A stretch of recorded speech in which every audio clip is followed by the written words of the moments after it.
Distinguished members of the committee, thank you for the honor of testifying. I'm president of the Capital Research Center, where we've studied nonprofit world and politics for decades. An overwhelming majority of Americans want foreign money out of elections, and federal and state laws partially bar this outrageous intrusion, but loopholes remain and abuses continue. That explains why in other states, pressure is growing to close those loopholes. The most notable abuse involves the Swiss foreign national Hans-Jörg Wyss, the billionaire who funds the Wyss Foundation and its C4 dark money nonprofit, the Burger Action Fund. According to a biography written by his sister, his goal is to, quote, reinterpret the Constitution in the light of progressive politics, a shocking aim for a man who told a newspaper that he, quote, never felt the need to become an American. Federal Election Commission records document he's contributed over $100,000 in direct donations to candidates, an unambiguous illegality. Americans for Public Trust has produced disturbing reports on Wyss, one on his giving to state and local ballot initiatives, another on his giving to influence American laws and elections, which total a staggering $500 million. Both reports document how Wyss's funding flows into the massive dark money network run by Arabella Advisors. Its partisan stance is indisputable. For example, The Atlantic profiled Arabella under this headline, quote, over the past half-decade, Democrats have quietly pulled ahead of Republicans in untraceable political spending. One group helped make it happen. The New York Times reports Arabella, quote, has funneled hundreds of millions of dollars through a daisy chain of groups supporting Democrats and progressive causes. Of all Arabella's parts, the most politically active is the 1630 Fund, a C4 dark money group that's received $243 million from Wyss's C4. The 1630 Fund has spent millions in Texas, including to oppose a local Austin ballot proposition that would have strengthened police. Other recent 1630 Fund outlays in Texas include $115,000 to Caldwell Hayes Examiner, $275,000 to Annie's List, $537,000 to Avow, $45,000 to Blue Horizon Texas, $160,000 to Lupe Votes, $50,000 to the Deeds Action Fund, $150,000 to One Apia Texas, $50,000 to Texas Blue Action Fund, $150,000 to Texas Freedom Network, $200,000 to Mexican American Legislative Policy Council, $575,000 to Move Texas Action Fund, $15,000 to Texas Impact. Of course, a dark money group based in Washington, D.C. may legally fund this kind of partisan work in Texas, but it should only do so with entirely American funds, not hundreds of millions from foreign billionaires. I urge you to investigate the 1630 Fund and the Wyss nonprofits. They've claimed Wyss money is kept apart from the election-oriented work, but they've provided no evidence.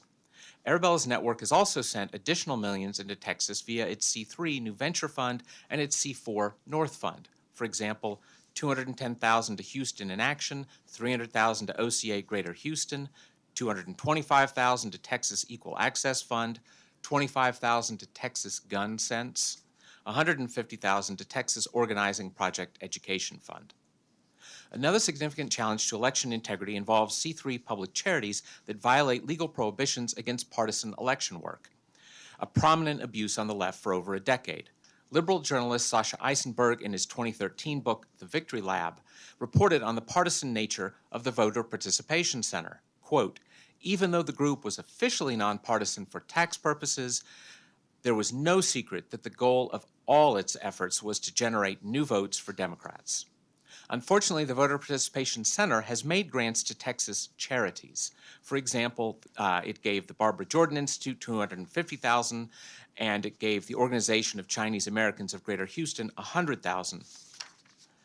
Adding insult to injury, the group demanded in 2021 that Governor Abbott veto the legislature's, quote, anti-voter bill passed in the special session because it bans drive-through and 24-hour voting and places limits on vote by mail.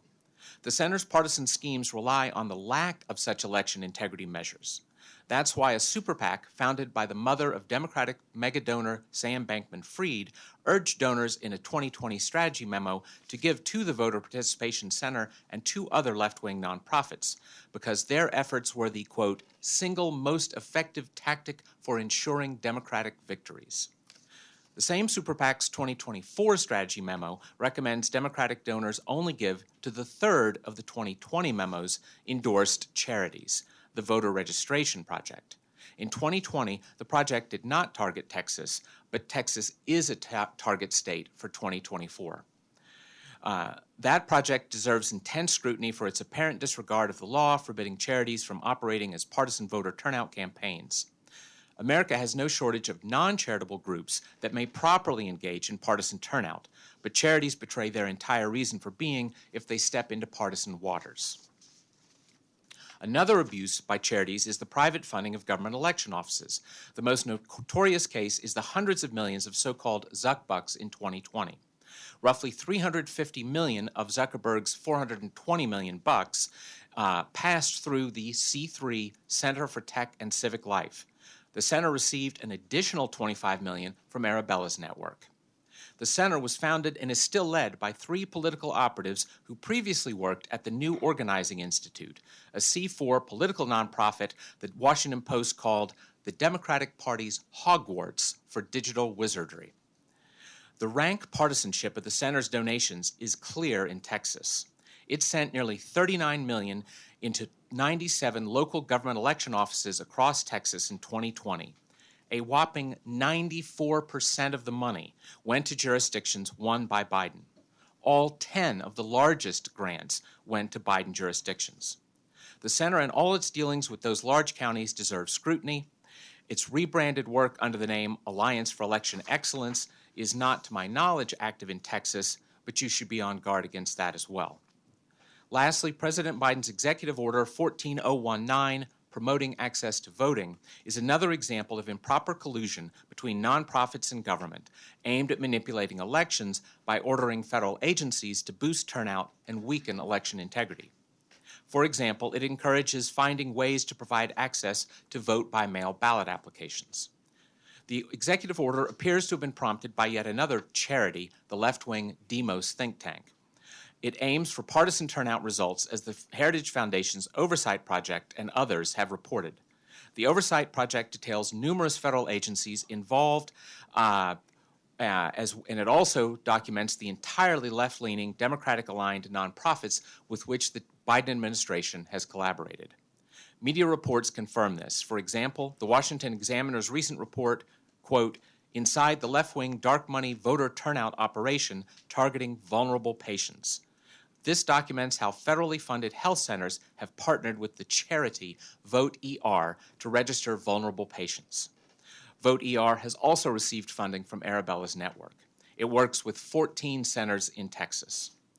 All this and more deserves investigation and documentation if your state is to maintain elections where it's easy to vote and hard to cheat. Thank you.